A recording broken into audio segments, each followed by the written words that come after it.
नमस्कार दोस्तों, आइए जानते हैं उत्तर प्रदेश की दिन भर की ताजा और बड़ी खबरें। वही आपने अभी तक वीडियो को लाइक और चैनल को सब्सक्राइब नहीं किया तो फटाफट से कर लीजिए। वही आप यूपी के किस जिले से इस वीडियो को देख रहे, कमेंट में जरूर बताइए। आज की पहली खबर, पीएम किसान सम्मान निधि की 19वीं किस्त आ जाएगी किसानों के खातों में। इस योजना के तहत किसानों को सालाना 6,000 रुपए 3 किस्तों में दिए जाते हैं। यूपी के लाखों किसान इस किस्त का इंतजार कर रहे हैं। उप निदेशक कृषि पीके कनौजिया के अनुसार केंद्र सरकार ने योजना में ई-केवाईसी और भूलेखों का सत्यापन अनिवार्य कर दिया है। जो किसान इन दोनों जरूरी कार्यों को पूरा नहीं करेंगे, उन्हें अगली किस्त का लाभ नहीं मिलेगा। सरकार ने योजना में गलत तरीके से लाभ लेने वाले किसानों के खिलाफ सख्त रुख अपनाया है। जिन किसानों ने आवेदन में गलत जानकारी दी है या जिनके खाते में डीबीटी सक्रिय नहीं है, वे भी लाभ से वंचित रहेंगे। इस स्कीम का लाभ उन लोगों को नहीं मिलता है जो सरकारी नौकरी करते हैं। इसके अलावा वे लोगों जो इनकम टैक्स रिटर्न दाखिल करते हैं, उन्हें भी इस स्कीम का लाभ नहीं दिया जाता है।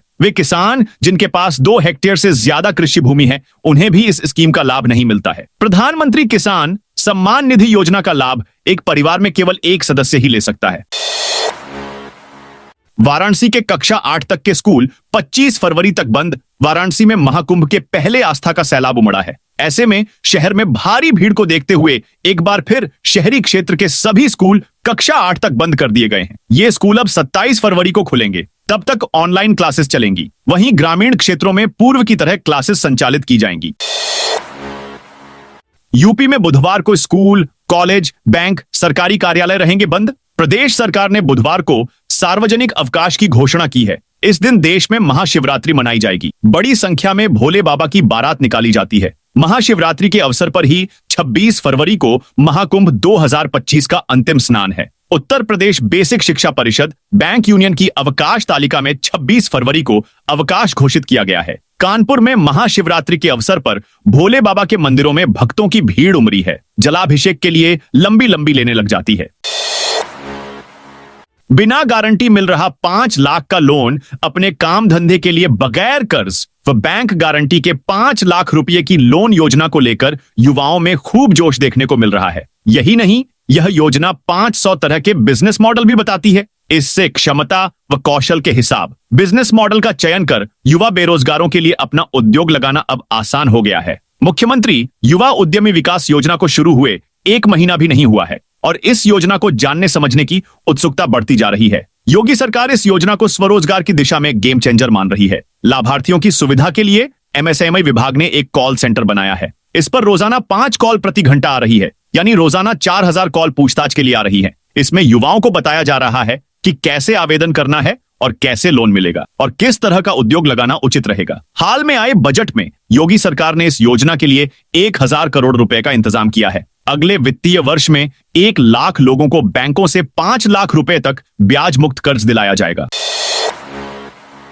राशन कार्ड नहीं बना तो बनवा ले फैमिली आईडी। उत्तर प्रदेश शासन के नियोजन विभाग के जनशक्ति नियोजन प्रभाग ने जारी पत्र में कहा है कि जो परिवार राशन कार्ड के पात्र हैं लेकिन उनका राशन कार्ड नहीं बना है, वे फैमिली आईडी पोर्टल के माध्यम से फैमिली आईडी बना सकते हैं। फैमिली आईडी बनने के बाद वे कभी भी राशन कार्ड बनाने के लिए आवेदन कर सकते हैं। फैमिली आईडी बनने से उनकी पात्रता पर कोई प्रभाव नहीं पड़ेगा। राशन कार्ड उनकी पात्रता अनुसार जारी किया जाएगा। यदि किसी राशन कार्ड धारक परिवार की पात्रता में कोई परिवर्तन होता है और वे पात्र नहीं रहते हैं, तो उनके राशन कार्ड संख्या के 5वें डिजिट को अंक 8 से बदलकर शेष सभी अंक पूर्ववत रखे जाएंगे और फैमिली आईडी जारी की जाएगी। पत्र में आगे यह स्पष्ट किया गया है कि फैमिली आईडी बनने से राशन कार्ड का लाभ प्रभावित नहीं होगा। पात्र परिवारों को समय पर राशन कार्ड प्रदान किया जाएगा।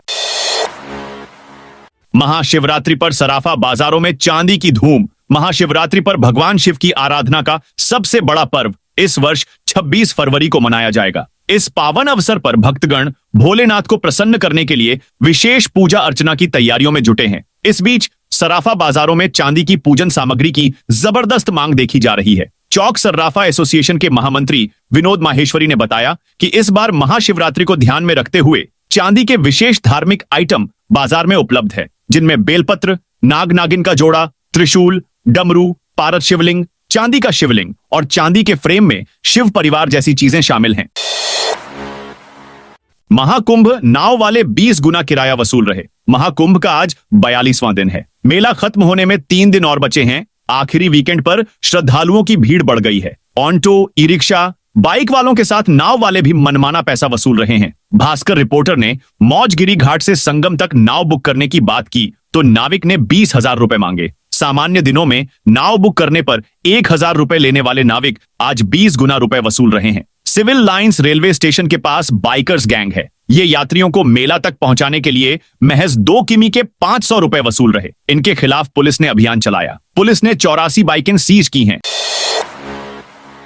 महाशिवरात्रि पर काशी विश्वनाथ धाम में 15 लाख श्रद्धालु करेंगे दर्शन पूजन। अभी तक पर्व या किसी विशेष तिथि पर ही श्री काशी विश्वनाथ धाम में 5 से 6 लाख श्रद्धालु आया करते थे। हालांकि जब से महाकुंभ शुरू हुआ है उसके बाद से प्रतिदिन लगभग 7 लाख या इससे अधिक श्रद्धालु श्री काशी विश्वनाथ के दर्शन के लिए पहुंच रहे हैं। संभावना है कि महाशिवरात्रि के दिन 26 फरवरी को श्रद्धालुओं की संख्या 14 से 15 लाख के बीच भी हो सकती है। ऐसे में मंदिर प्रशासन ने इसके लिए तैयारियां अभी से आरंभ कर दी हैं। मंदिर प्रशासन भीड़ प्रबंधन की रणनीति बनाने में जुट गया है। मुख्य कार्यपालक अधिकारी विश्वभूषण ने श्रद्धालुओं से अपील किया है कि उस दिन अपनी सुविधानुसार पर्याप्त समय लेकर दर्शन को आएं। कतार में काफी विलंब हो सकता है।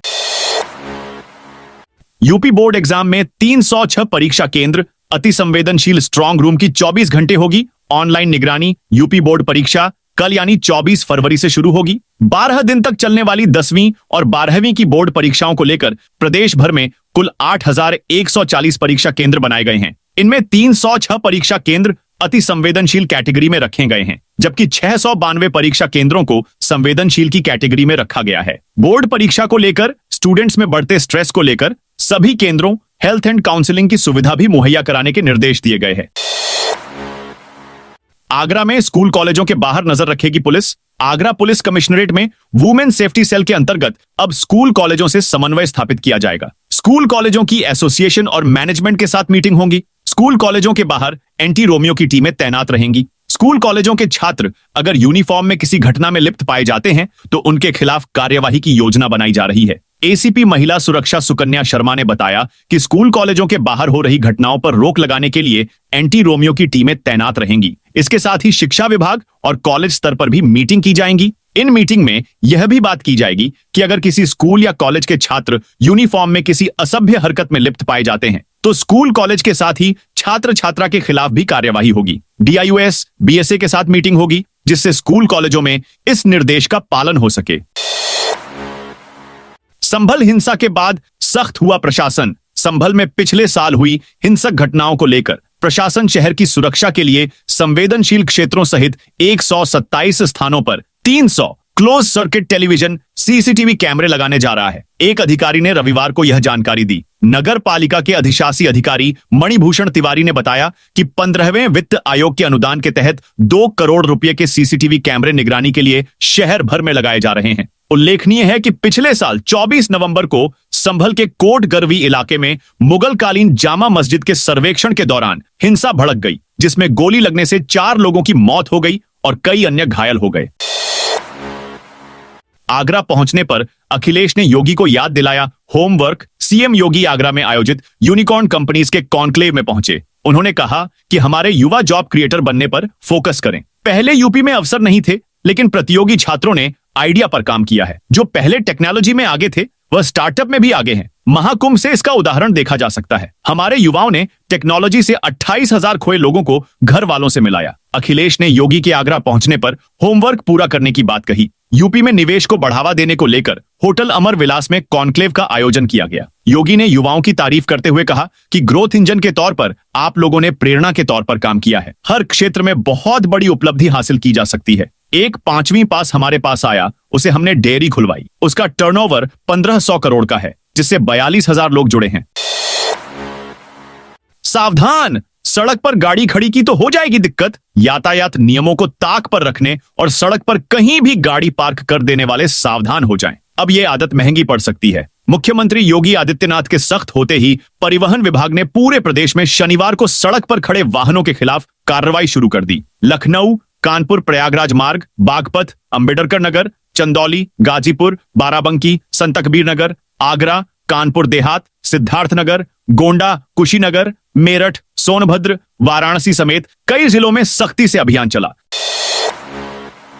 यूपी के प्राइमरी स्कूलों में भी अब डिजिटल लाइब्रेरी, अगले शिक्षण सत्र से प्राइमरी और अपर प्राइमरी स्कूलों के बच्चों को भी डिजिटल लाइब्रेरी की सुविधा मिलने लगेगी। केंद्र सरकार की पहल पर प्रदेश के सभी परिषदीय विद्यालयों में इसे नए सत्र से शुरू किए जाने की तैयारी है। इसका उद्देश्य बच्चों के बीच रीडिंग हैबिट्स विकसित करना है, ताकि इससे न सिर्फ उनके ज्ञान में वृद्धि हो सके, अपितु उनका उच्चारण भी स्पष्ट और शुद्ध हो सके। साथ ही बिना किसी भौगोलिक बाधाओं के सभी बच्चों को पुस्तकें उपलब्ध हो सकेगी। इसके अलावा इसके माध्यम से बच्चों में भाषा कौशल, रचनात्मकता एवं आलोचनात्मक सोच विकसित होगी। नेशनल बुक ट्रस्ट इसमें सहयोग करेगा।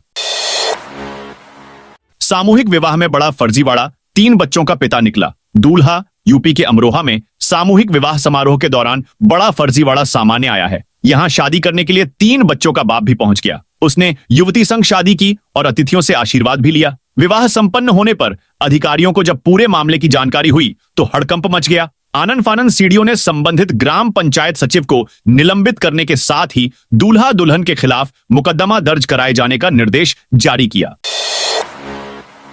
अल्पसंख्यक संस्थान होने का प्रमाण पत्र दें, तभी मदरसों के विद्यार्थियों को मिलेगी छात्रवृत्ति। उत्तर प्रदेश सरकार की दशमोत्तर छात्रवृत्ति व शुल्क प्रतिपूर्ति योजना का लाभ लेने के लिए मदरसों को अल्पसंख्यक संस्थान होने का प्रमाण पत्र देना होगा, जबकि मदरसा शिक्षा परिषद एक्ट के तहत मदरसे अल्पसंख्यक संस्थान हैं। ऐसे में मदरसा प्रबंधन असमंजस में है कि प्रमाण पत्र कहां से लाएं। बता दें कि उत्तर प्रदेश में मदरसा शिक्षा परिषद से करीब 16,460 मदरसे मान्यता प्राप्त है। इनमें से 560 मदरसे सरकार से आर्थिक सहायता प्राप्त है। पूर्व दशमोत्तर छात्रवृत्ति व शुल्क प्रतिपूर्ति योजना का लाभ लेने के लिए मदरसों के विद्यार्थी भी आवेदन करते हैं।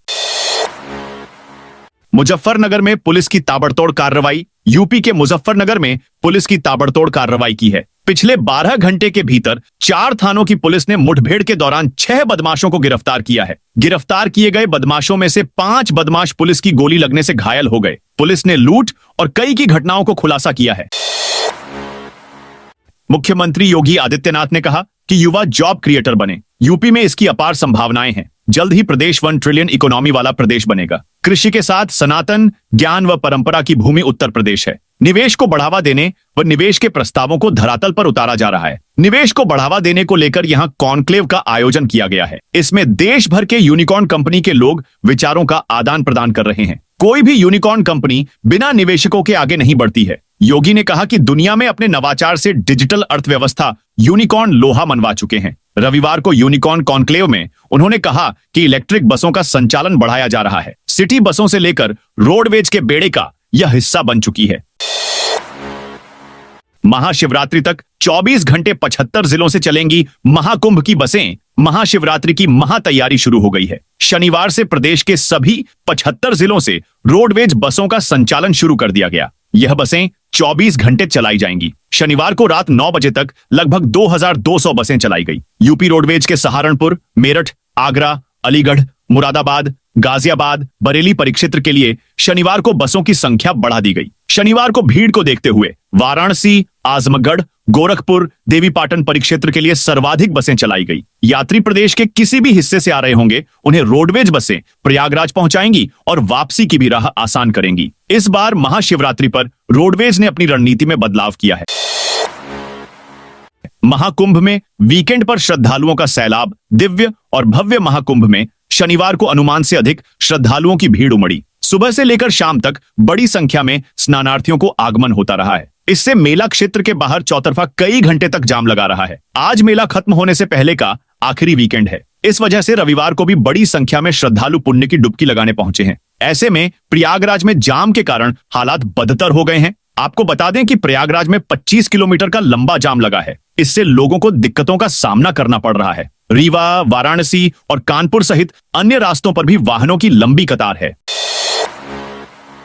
एटीएम में चिप लगाकर रुपए निकालने वाला गिरोह के 2 शातिर गिरफ्तार। कमिश्नरेट में एटीएम मशीनों में चिप लगाकर रकम निकालने वाला गिरोह सक्रिय था। एक सप्ताह में वह शहर और देहात के 5 एटीएम से 1.5 लाख रुपए निकाल चुका था। शनिवार को बैंक कर्मी की सतर्कता से फतेहाबाद केनरा बैंक के एटीएम चिप लगाने के बाद रुपए निकालने आए 2 शातिरों को पुलिस ने दबोच लिया। आरोपितों से पूछताछ कर रही है। प्रारंभिक पूछताछ में 5 एटीएम से रुपए निकालने का पता चला है। आशंका है कि शातिरों ने कई एटीएम को निशाना बनाया है। डीजीपी ने नए कानून का अनुपालन कराने को दिए निर्देश। डीजीपी प्रशांत कुमार ने 3 नए कानून भारतीय न्याय संहिता 2023, भारतीय नागरिक सुरक्षा संहिता 2023 व भारतीय साक्ष्य अधिनियम 2023 का अनुपालन सुनिश्चित कराने के लिए विस्तृत निर्देश दिए हैं। सुरक्षा संहिता के तहत वांछित अपराधियों की विदेश में स्थित संपत्तियों को जब्त कराने के लिए कोर्ट के माध्यम से प्रक्रिया अपनाए जाने समेत अन्य निर्देश दिए गए हैं। वरिष्ठ अधिकारियों को जिलों में पुलिस कर्मियों को नए कानूनों के तहत प्रक्रिया को आगे बढ़ाने का प्रशिक्षण कराए जाने का निर्देश भी दिया है। गोरखपुर में मरीज खरीद रहा था, प्राइवेट हॉस्पिटल सील। गोरखपुर में मरीज की खरीद फरोख्त करने वाले अर्पित हॉस्पिटल को सील कर दिया गया। स्वास्थ्य विभाग की टीम ने हॉस्पिटल को मानक के विपरीत पाया। हॉस्पिटल का रजिस्ट्रेशन भी निरस्त कर दिया गया है। पंजीकरण सही था, लेकिन जिसके नाम पर हॉस्पिटल का रजिस्ट्रेशन था वह डॉक्टर नहीं मिला। शनिवार को जांच में सामने आया कि बिहार के डॉक्टर शाकिब सलीम ने 1 लाख रुपए लेकर हॉस्पिटल पंजीकृत कराने के लिए अपनी डिग्री दी थी। वहीं हॉस्पिटल संचालक डॉक्टर प्रवीण के पास मिली रूस की डिग्री की भी पुलिस जांच कर रही है। पीलीभीत टाइगर रिजर्व में 2 जंगली हाथियों का उत्पात। पीलीभीत टाइगर रिजर्व के माला रेंज में 2 जंगली हाथियों ने किसानों की फसलों को बड़ा नुकसान पहुंचाया है। हाथियों ने सिरसा, सरदाह और गोयल कॉलोनी में गेहूं और गन्ने की सैकड़ों बीघा फसल को रौंद दिया है। माला रेंज के रेंजर रोबिन कुमार ने बताया कि ये 2 हाथी अपने झुंड से बिछड़कर आबादी वाले क्षेत्र में आ गए हैं। सूचना मिलते ही वन विभाग की टीम मौके पर पहुंच गई। टीम ने ग्रामीणों को सतर्क रहने की हिदायत दी है।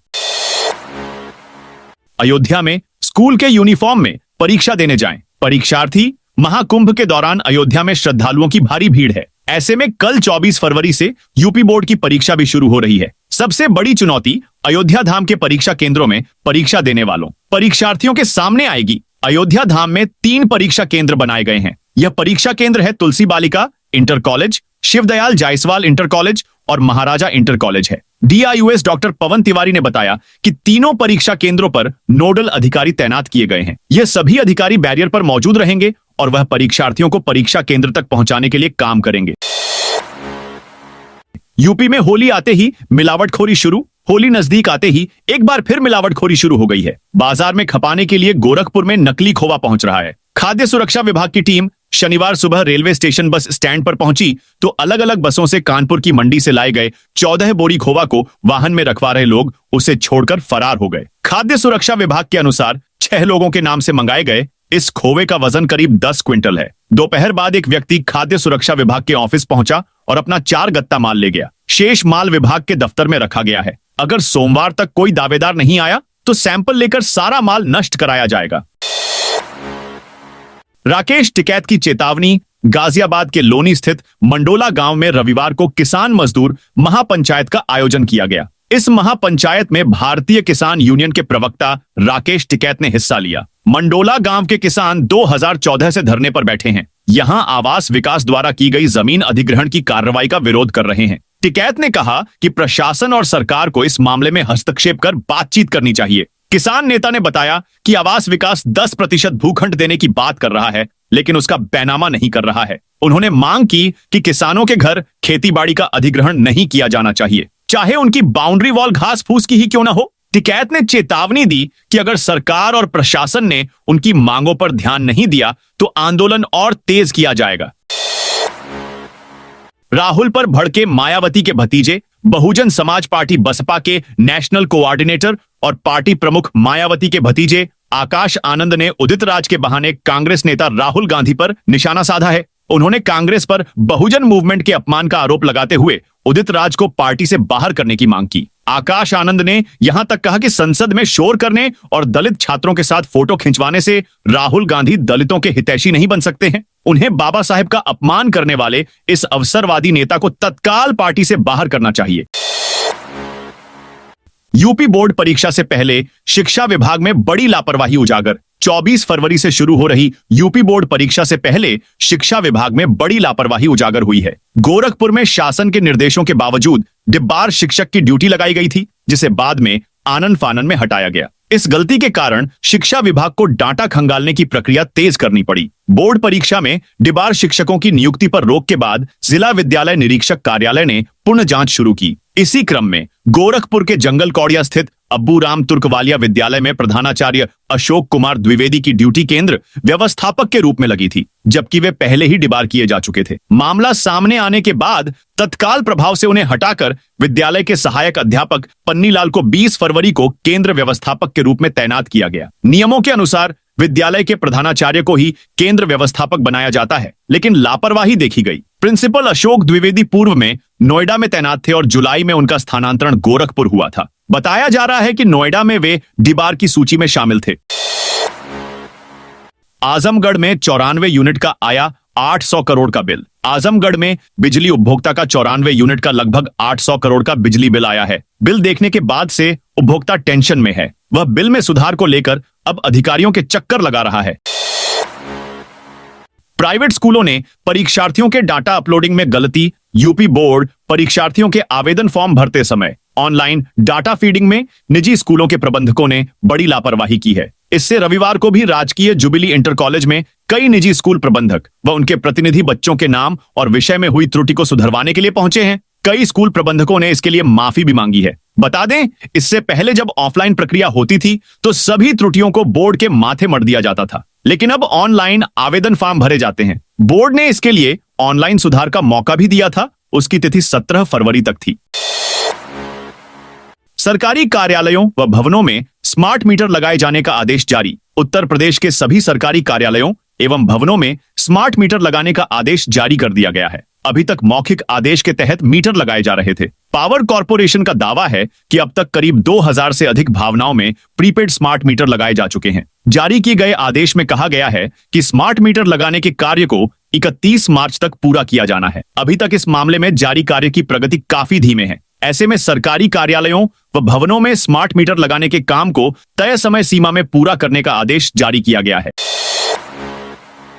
वाराणसी में रोपवे के निर्माण पर सुप्रीम कोर्ट की रोक। सुप्रीम कोर्ट ने वाराणसी में बन रहे रोपवे के निर्माण कार्य पर रोक लगा दी है। शीर्ष अदालत ने यह आदेश 3 महिलाओं की ओर से दाखिल याचिका पर दिया है। याचिका में आरोप लगाया गया कि उनकी जमीन अधिग्रहण किए बगैर ही रोपवे का निर्माण कार्य शुरू कर दिया गया है। जस्टिस एम सुंदरेश और संजय करोल की पीठ ने इस मामले में सभी तथ्यों पर विचार करने के बाद संबंधित प्राधिकार को रोपवे के निर्माण को यथास्थिति बनाए रखने का निर्देश दिया। दूसरे शब्दों में निर्माण कार्य जिस स्थिति में है उसी स्थिति में रहे और आगे कोई निर्माण न हो। शीर्ष अदालत ने इसके साथ ही मामले में नोटिस जारी कर संबंधित पक्षकारों को जवाब दाखिल करने का आदेश दिया। पीठ ने मामले की सुनवाई अप्रैल 2025 तय की है।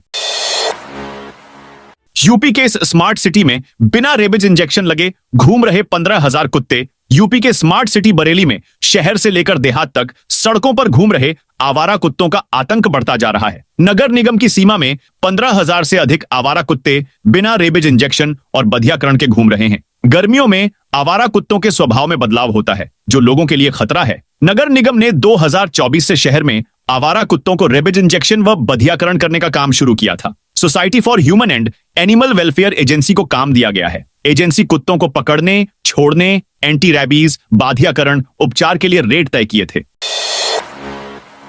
प्रयागराज महाकुंभ में महाशिवरात्रि को आखिरी स्नान। सीएम योगी ने अफसरों को दिए ये सख्त निर्देश। मुख्यमंत्री योगी आदित्यनाथ ने प्रयागराज आगमन पर अधिकारियों से महाशिवरात्रि के स्नान पर्व की मुकम्मल तैयारी के सख्त निर्देश दिए। अफसरों के साथ अंतिम स्नान पर्व की अनौपचारिक समीक्षा के दौरान सीएम ने वसंत पंचमी और माघी पूर्णिमा की तरह 25 फरवरी से ही समुचित व्यवस्था करने को कहा। मुख्यमंत्री ने डीएम कुंभनगर विजय किरण आनंद से कहा कि 26 फरवरी को महाशिवरात्रि का आखिरी स्नान पर्व है। 25 फरवरी को बड़ी संख्या में श्रद्धालु आएंगे, लिहाजा सभी सेक्टरों में सेक्टर मजिस्ट्रेट 48 घंटे तक लगातार सक्रिय रहे। अयोध्या में भारी भीड़ को नियंत्रित करने को रेलवे स्टेशन में लगी 3 सुरक्षा एजेंसियां। अयोध्या धाम जंक्शन पर भीड़ नियंत्रण के लिए 3 सुरक्षा एजेंसियों को तैनात किया गया है। पहले से आरपीएफ और जीआरपी की मौजूदगी थी, लेकिन दिल्ली हादसे के बाद अब एक कंपनी सशस्त्र सीमा बल को भी लगाया गया है, क्योंकि प्रयागराज से स्नान कर अयोध्या आने और यहां से वापस गंतव्य तक जाने के लिए ज्यादातर श्रद्धालु रेल मार्ग का प्रयोग कर रहे हैं, जिससे स्टेशन परिसर में 24 घंटे भीड़ का दबाव रहता है। इसलिए रेलवे की ओर से यह सुरक्षा के इंतजाम किए गए हैं।